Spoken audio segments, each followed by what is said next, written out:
crazy.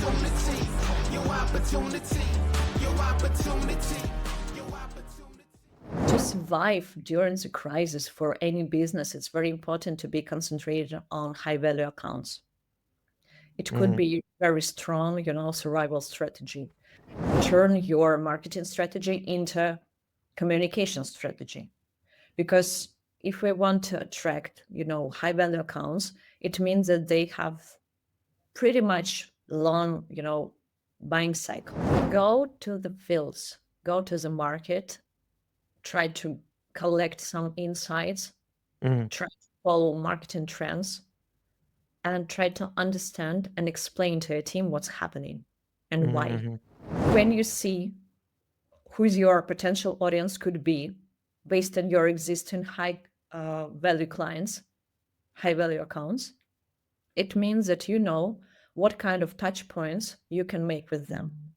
And you redesign, remap your customer journey, and you build your funnels. If we imagine a concentration on high value accounts or ICP we want to attract, etc., we should know their buying cycle. If we are aligned with their buying cycle, it can work. Hello and welcome back to the WeMarketers Podcast. I'm Andrew, and my today's guest is someone you might remember from one of earlier episodes. And if you do, you'll know why I'm excited she is back. Ora Gittsovich joined us before to talk about defining your ICP, and honestly, once we wrapped up the recording, I knew we will make one more episode. Ora has a lot more to share, and today we are talking about anti-crisis B2B marketing. But before we dive in, Ora, on your LinkedIn, I noticed that you are presenting yourself in a very interesting way as marketing bullshit detector. Could you tell me more about this? Hi, everyone. I'm happy to be here once again. So thank you for your feedback. What about my marketing bullshit detector? It's something that I grabbed from my experience, from my previous experience, because I worked from in the both sides. From the first hand, it was agency practice. So my experience working in agencies, advertising, marketing agencies, etc. From the other hand, my practice and my experience by client side, like products, services, etc. And I saw a lot of loopholes and gaps in communication, and I saw that sometimes it's on the high level, some agencies and some consultants and more, sell to companies without knowing and diving into marketing processes or marketing and sales processes at all. They can be sold something not so high value, something like a budget, and it's not about cost efficiency. It's about some strategy selling. So in this case, I decided to be someone who could help to validate what strategies are better to use, to integrate, to execute, and what strategies is a kind of bullshit. Sounds really great. And it is highly related to our today's topic, right? Once we face with some market shortages or something like that inside the company, the first decision from management teams in many cases will be like budget cuts for marketing. So we don't invest. Is it common practice? Is it good practice? What's your experience in this? I think that we should start from the term, what is a crisis? Sometimes it's any significant disruption on the market, and it can impact any business processes and market conditions. And sometimes, our 2020 was full of, pandemic consequences and, this period. Some companies and businesses still feeling this impact nowadays. So, of course, marketing cut, it's something obvious to make from CEO side. I think that it's not so good because you break the cycle. You break your customer journey, and some funnel that you built before. So as a result, you just drop your progress and you lose your progress. Because sometimes, as we know, your customers are on different stages of decision-making process. Someone on awareness stage, someone on consideration. And when you drop off all marketing activities, it means that, of course, it's about cost efficiency, but it's not so long-term action to make. So it can cost some additional costs because you need to have and redefine this progress once again. In my practice, I faced several times with so-called crises. In these cases, it's a huge pressure because management team want immediate action. We want to quickly close these gaps of income. We need more sales and so on. How marketing and sales can collaborate during these periods of real problems for company?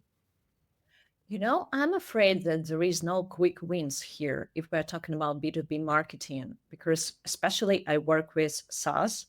So they're, high competitive market. And sometimes it's so hard to get more leads today, or we need it yesterday, as always. Um, and for here, it's very important to be concentrated on the full funnel, because sometimes when we're talking about, customer journey, some marketing teams stop thinking that it is customer journey on the conversion stage or MQL generation. For the sales teams, it starts from the deal closed, etc. So if we're talking about full funnel, I think that we should be focused on full funnel that we have and customer journey, because nowadays it seems to be like hourglass, not like a pyramid or something. Hourglass, it means that in the middle we have conversion. So if we work as a full cycle, I highly recommend to align sales and marketing, because for marketing side, it's very important to navigate this anti-crisis approach, because marketing teams are more flexible here, more dynamic, and they're on their fields and they can grab a lot of insights from the customer, from some, trends, from markets. And at the same time, it's very important to collaborate with sales teams, because they can help to adjust and tailor some value propositions for sales teams, some sales materials, and even if they have like playbooks. So I highly recommend for sales teams to navigate this process. For marketing teams to navigate this process before, because only marketers could generate more, qualified leads or potentially ICP. And who must be leading in this process, marketers or sales teams? I think that from the both sides, it's communication exchange. It's very important to communicate so much as you can, because if you're shared the same funnel, the same customer journey, and of course you share common goals, your strategy, some metrics, and it's always about exchanging all of this. So it means that regular communication is a key, and it can lead to a stronger performance in the future when we are working together. You mentioned this funnel, which looks like this, right? Once. What are the stages of this funnel? Especially, I'm interested in the bottom. What's next? What after the conversion? After conversion, of course, we're working on customer success, because conversion, they're, adventure started. Sometimes for B2B, it's crucial to have great customer success. If we're talking about customer acquisition channels, the first thing that appears in our minds are, lead generation through different channels. But I think that during the crisis, especially during the crisis, it's very important to know that you have 3 channels. The first one is some approach, like targeted, precise approach. For example, ABM strategies, ABX after. So we're talking about, but ABM strategies is the first one. The second one, when you're working on customer success, because it's a chance for upselling and cross-selling for sales team. The game is continuing here. When you're working on these metrics, when you're working on customer success, net promoter score, you can reduce your costs for promotion after. It's a kind of, investment for today to get these dividends in more customers by referral, for example. Ora, you are a very data-driven marketer. What are the most important metrics to really measure for marketing? To survive during the crisis for any business, it's very important to be concentrated on high-value accounts. It could be very strong, survival strategy. If we're talking about high-level accounts, it's our customers with high performance for us. It means that they have higher lifetime value, maybe customer lifetime value. They have very good metrics on renewal rate, retention rate, and the less churn rate. When we analyze all of these metrics, we can be sure that we can develop the greatest strategy for this, more precise and more targeted. Because by analyzing this current customer journey, you can after replicate the same stages in order to acquire new potential customers and more qualified leads for your sales teams. Let's look at this situation from very, very real practice. When a marketer goes to the management team with initiative, for example, okay, we need to invest in SEO because SEO drives leads. At the same time, management team says how many time will you need to drive to increase the amount of leads, and marketer will reply kind of 6 months or 12 months. How to deliver this message and to really get this budget and to justify any activities that a marketer might have, and to really prove that it will work? Or this is something that more up to personality, the ability to convince? You know why I'm smiling? So every time happens the same. I thought that it depends on the company, etc., but not. I faced with this, communication issue every time. Because in our minds, humans, right? If we want to execute something new or something else, it means that we should make additional costs. And for example, for C4 or CO, it's a huge problem because you try to make additional costs. Side, honestly, I'm a marketer and I know this thing. It's all about communication. If you're talking about, for example, revenue insurance, great stuff, right? Or if you're talking about hypothesis development in order to attract more high-value accounts who can be like promising opportunities for your business in order to increase your ROI, I think that it sounds very good. The second one is how long your marketing activities should last in order to bring better results, for example. Because you know that in marketing, we have different types of marketing activities with different lengths. So if we imagine a concentration on high-value accounts or ICP we want to attract, etc., we should know their buying cycle. If we are aligned with their buying cycle, it can work. For example, your potential customers have their buying cycle about 12 months because they're have in their minds some ideas. They want to integrate some solutions and they try to search the best one for themselves, your responsibility as a marketer to be on the radar on this time when they are ready to find something for them, for example. It means that in when we try to compare in comparison of sales cycle that you have and buying cycle that they have, buying cycle pretty much longer, because your sales cycle starts when you make a first touch with them. So in this case, what I suggest is to make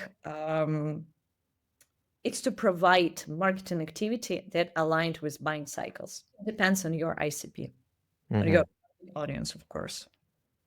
You know what I'm thinking now, that it's interesting thing that, for example, in a company, the buying cycle is 12 months, right?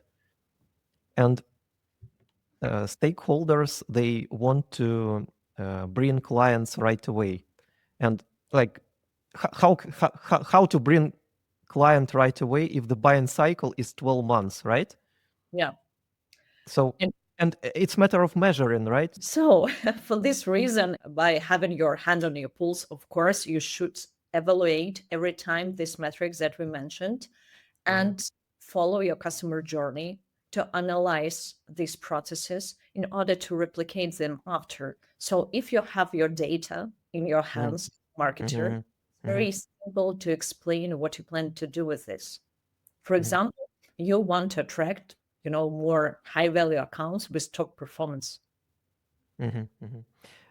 And what about anti-crisis B2B strategy? What it looks like? When do we decide that, okay, today we are going in an anti-crisis mode? How can we understand that we are actually here? Or is it something as a part of a general marketing strategy? If you're follow your metrics, if you calculate them, if you analyze this, so it means that you see that something is changing. For example, you execute your marketing strategy, some of channels are not so good performing as they were before. So you see these vital metrics that can show you that something is happening. Please don't wait for the drop. Try to be prepared for this. In this case, honestly, I suggest everyone to collect all of these metrics. Yes, I'm data driven, and I think that it's very important to make for everyone, every marketer in marketing teams. So if we see that something is changing, we grab these metrics, and after we can restructure our strategy or some customer journeys. Because when we collect all of these metrics about your high value accounts, because high value accounts are existing clients.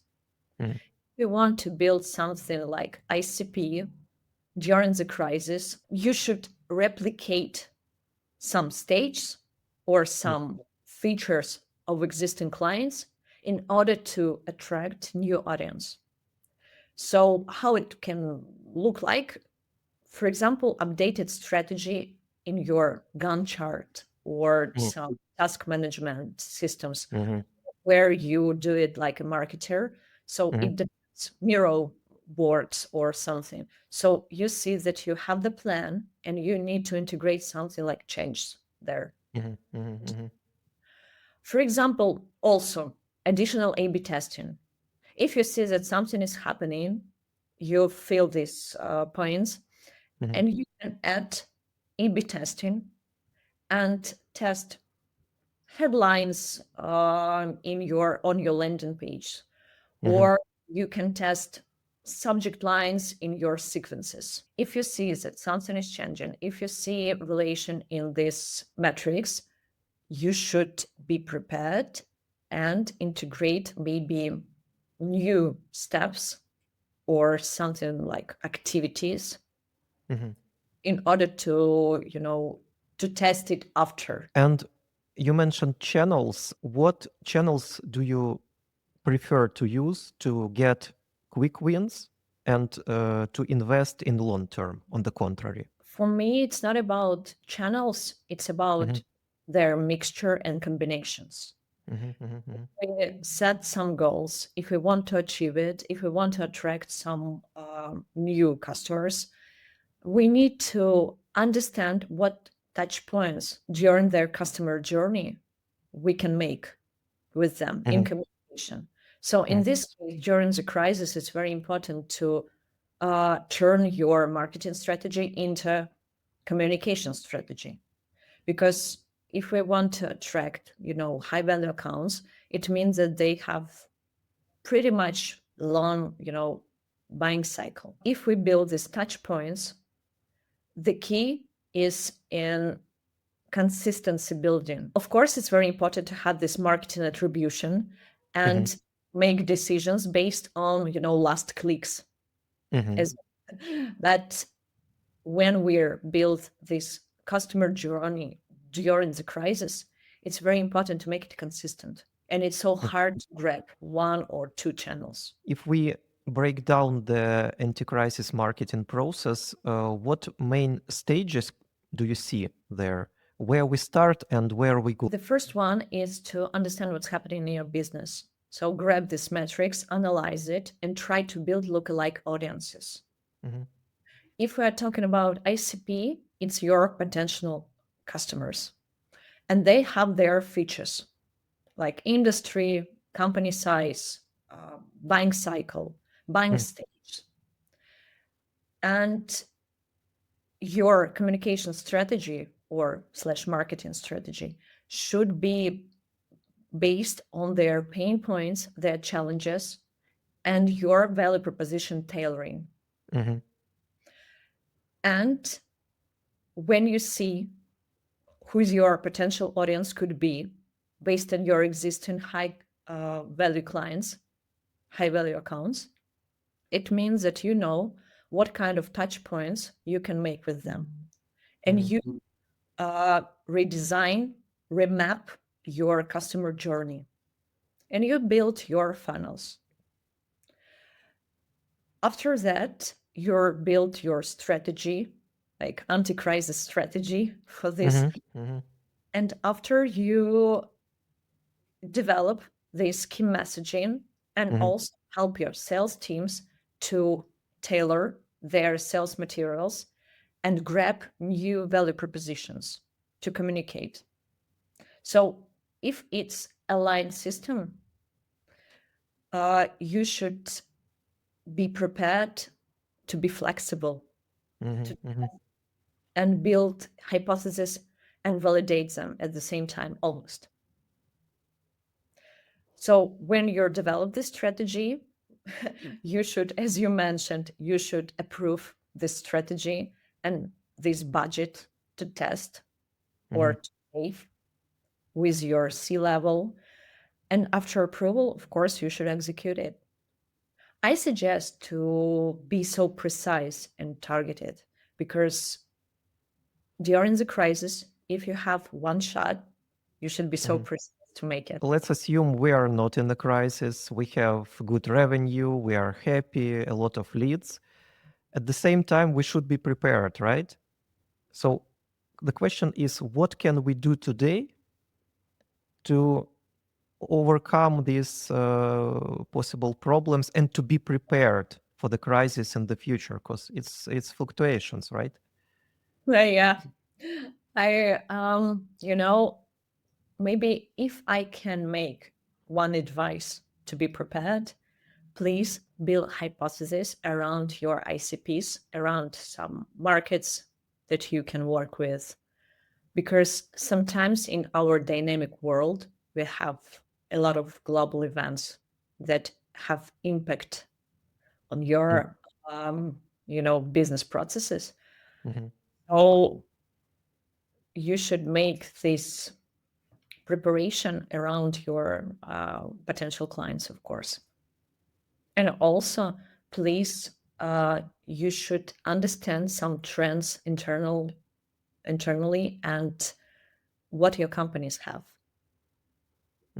Metrics, vital metrics, what number of customers, for example, what your churn rate.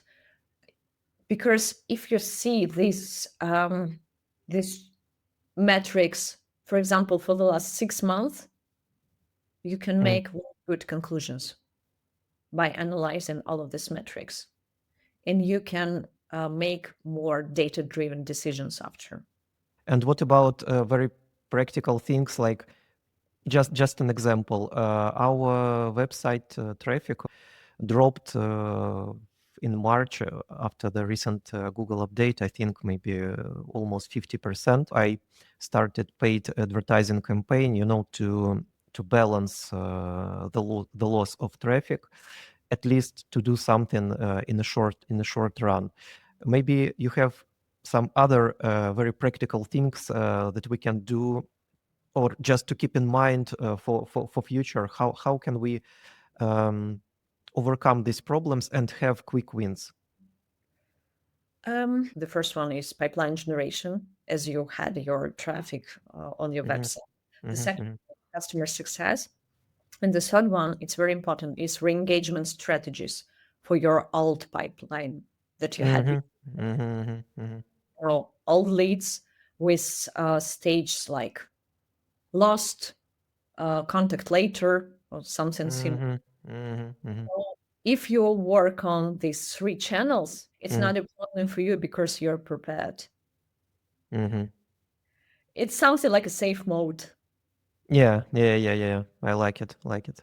Yeah. At the same time, if we are working on, paid ads, you can't be ensured that, okay, it's something broken in Google, it's something broken on your website, or your, analytic tools are working not so good. And when you try to find where is the problem, Mhm, you lose your time, you lose your money, and you lose your, potential opportunities. One more thing that I can mhm, suggest when we're talking about, lead generation channels, maybe you can build so fast something like a landing page and try to test this new updated traffic, this new updated audience by leading to this landing page, because it helps to understand, okay, it's broken with your website or mhm, something happening on channel side, like platforms like Google.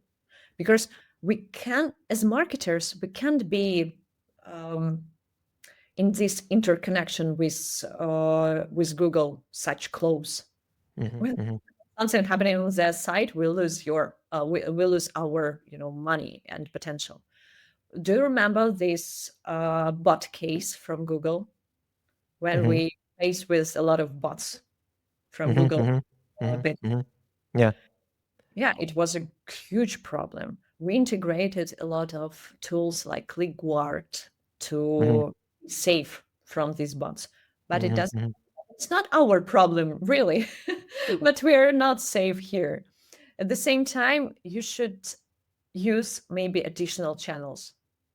If Google worked not so good, maybe mhm, if you work with old-fashioned, industry like finance, like banks, etc., maybe try to run your advertising in Microsoft Ads mhm. or something similar, I but connected with your audience. I tried honestly. I tried Microsoft Ads, but experience is not great at Right, so all. hard and get so far. And It's such it was such a crap traffic. Maybe I did something wrong, but yes. At the same time, you can try advertising in Outlook. Yeah, yeah, yeah. It's a great point because many businesses actually use Outlook. That's why I started a campaign in Microsoft. That was my assumption. Okay, uh, I Also, will use. it can be helpful to use, yes, some offline channels and offline Mm-hmm, strategies. For example, direct mails. Really, mm-hmm, mm-hmm, print your mails and you can send it somewhere to someone who's very important for you. For example, C-level or decision maker of big company. It's very good.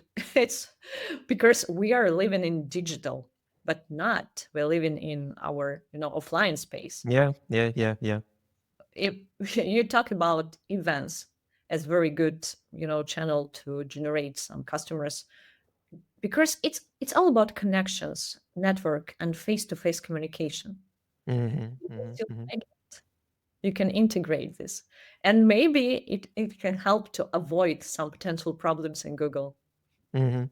It's a great point about sending something to clients or former clients to keep connections. And I can share what we did this year. We sent to our clients and people with whom we have good relationships, we send them personalized presents. For example, one of our clients, we sent branded AirPods, but not with our company, not with Matcher, because nobody is interested in having AirPods branded with some company, right? So what we did, we printed here the name of our client, Oh, and wow. for another person, we sent. He loves cooking, and we sent a knife with some quotation that he admired. It's account-based approach. Good for Yeah, you. yeah, yeah, It's so yeah. precise. So when we're talking about not a crisis period, but marketing in general, don't Hmm. forget to make this targeted approach. It's very important. So if you're have your clients and you're working on these relationships, it means that in our dynamic world with red ocean of competitors, you build Hmm. these long-term relationships. It means Hmm. that you can generate revenue for your business more and Hmm. more times after, because if we have these customers Hmm. and we have their higher loyalty, Hmm. we can work with them as referrals. Don't forget Hmm. about affiliates. Don't forget about referral practices. Hmm. It really helps to catch your audience when something is happening. You don't Hmm. lose it. And crisis. It's usually time when great thing happens. Yeah. Yeah, when there is crisis, I think there are a lot of examples when someone invented something or something like that. And from your experience, are there areas which are great to change or to improve in marketing during times of crisis? For example, maybe rebranding or changing communication, changing messaging, or anything else. Branding, I'm not sure, because you lose your progress also if you make this, extreme changes. Mhm, You mhm, like one logo and you try to build relationships with your prospects and they see another company. It can mhm, be good stuff. mhm, But at the same time, please build relationships not only with your prospects, but with your current customers. mhm, And you should work on it every time. It means that, of course, send some presents to them, communicate with them, not only through notifications and some chatbots. mhm, mhm, mhm, At the same time, one thing that I can suggest for here, it's don't be afraid of tools integration into your processes, because for now it's developing and it's very good to integrate. It's very good to use in order to make higher performance. Because I'm, on the side of automation. If you can automate something of some processes, or if something can be automated, please automate it. Automation is a great point, especially now when we have all these AI agents, right? These bots that can help us with this. It's a good point, about crisis as an opportunity period. We see our chat GPT and Mhm, mhm, our other AI agents, as you said. So we have it and it's developing. And I think that marketing will be developed so interesting in future. For example, we will build area for communication, our agents from the both side, from client side and from agency side, for example, mhm, mhm, AI agents. And your main goal is to be so attractive to this Mhm, AI agent, mhm. the client side. So it's very interesting to think about it, how it would be look like in B2B, in SaaS, for example. In times of crisis, it can be hard to navigate this time only with the force of internal team. What's your personal role in helping companies overcome crisis? You know what? I work as a fractional CMO and someone who can advise some Mhm, approach, mhm, strategies, etc. Of course, nobody knows your business as your team, as your internal team, as you are. mhm, I can be helpful in, cutting this edge and thinking out of the box. Because mhm, sometimes when you're in the system, it's so hard to make this solution or mhm, decide something by being in the system. mhm, mhm, I can help to make this zoom out and make some extraordinary solutions. I try to go out of the frames. mhm, Maybe it's so hard to be innovative because some businesses make their solutions based on competitors. mhm, mhm, mhm. I would say many businesses. Yeah, and sometimes I help with this not to follow your competitors, but Mhm, to start to be a leader and lead the process of trend setting in some businesses, in some marketing processes or some solutions. mhm. I see more and more marketers turning into fractional CMO role.